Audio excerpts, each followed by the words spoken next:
while disputed waqf property, the collector or the district magistrate can start an inquiry, they cannot under any circumstances take that property back during the course of that inquiry. So I wanted to say, friends, that this is not reform.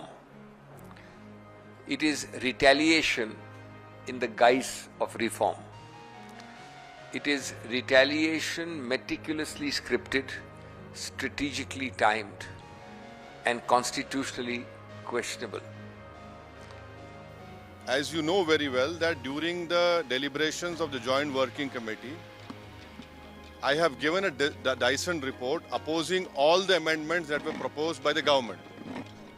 And during the debate in the Parliament on the consideration or passing of that bill, I have opposed each and every amendment. I have called it unconstitutional. I still call this law as unconstitutional, as violating the fundamental rights of Article 14, 15, 25, 26 and 29. So our legal battle will continue to ensure that this act, against this act will continue. The three main points on which the interim relief that the Supreme Court has proposed, it's very important to know them. The first is that any court-declared waqf property, whether it is waqf by deed or waqf by use, cannot be denotified during the course of the hearing. That's the first relief.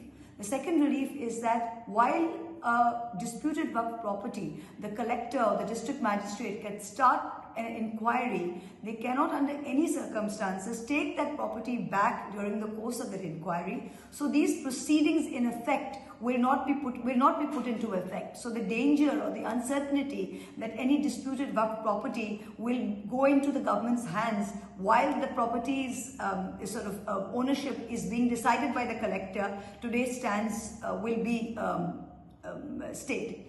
The third most important thing is that the Supreme Court has proposed the relief is that in the state waqf boards and the Central Waqf Council, nobody except from the ex-officio members will be non-Muslim. So the danger that the Waqf Amendment Act had, for example, in the Central Waqf Council was that out of 22 members, there could be a scenario where 10 would be Muslim and 12 would be non-Muslim. Today, that possibility does not seem a possibility because the maximum members which will be ex-officio will be 2. So there will be a Muslim majority on the state waqf boards and in the Central Waqf Council.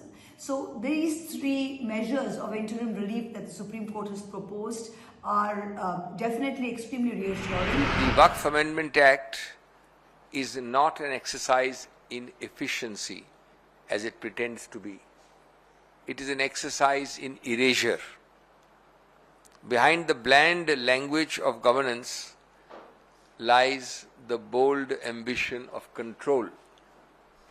Religious autonomy is being reduced to state-administered protocol, and community rights are being redrawn with bureaucratic pens.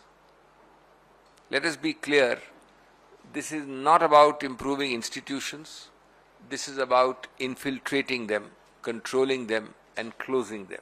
Friends, at a political level, you cannot amputate Article 26 and call it administrative efficiency. You cannot call this an amendment act, whereas in fact it is an assault on identity, an assault on autonomy, an assault on constitutional values.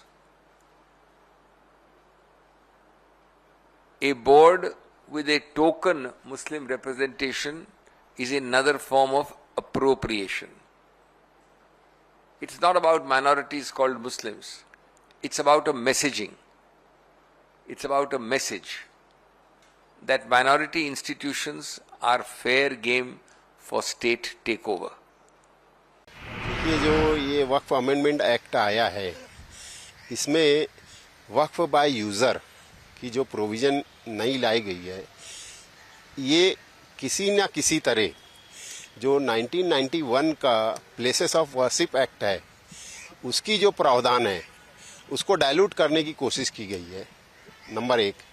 Number 2, नए amendment में ये शर्त लगाई गई है कि 6 महीने के अंदर हर वक्फ को अपने अपने कहना चाहिए कि दस्तावेजी सबूत पोर्टल पर दाखिल करने होंगे। अब हिंदुस्तान में तो गुज़िस्ता 300-400 सालों से भी बहुत सारे वक्फ मौजूद हैं और 1908 से पहले, रजिस्ट्रेशन एक्ट आने से पहले, कोई भी वक्फ जो है वो ज़बानी होता था।